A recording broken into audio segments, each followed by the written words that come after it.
គុណម៉ែមិនអាចកាត់ថ្លៃព្រោះតែកូនល្ងងខ្លាចខ្លួនខ្មាស់អ្នកដទៃធ្វើខ្លួនដូចកូនមន្ត្រីធានពិនគ្មានអ្វីសងឡើយម៉ែខំតស៊ូអោកូនសឹកសាមិនគិតនឿយហត់ឡើយណាប្រាថ្នាអោយកូនបានខ្ពស់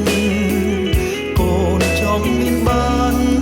ហួសស្មានមិនមើលកំហុសធ្វើរឿងឲ្យម៉ែរងគ្រោះរងតែកូនអាកាត់ទៅយូរសូមទោសណាម៉ែថ្ងៃនេះកូនសូមតែចិត្តថ្មីមិនធ្វើរឿងគប់បីឲ្យម៉ែ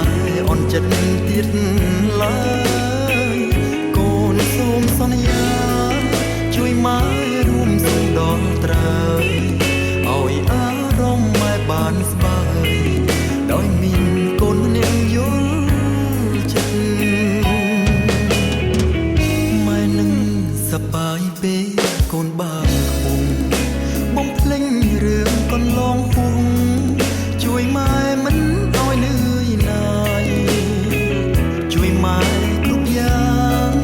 ឲ្យលោករួមបានរីករាយច្រានចោលភៀមអន់តារាយលែងសោកស្ដាយលែងខ្វល់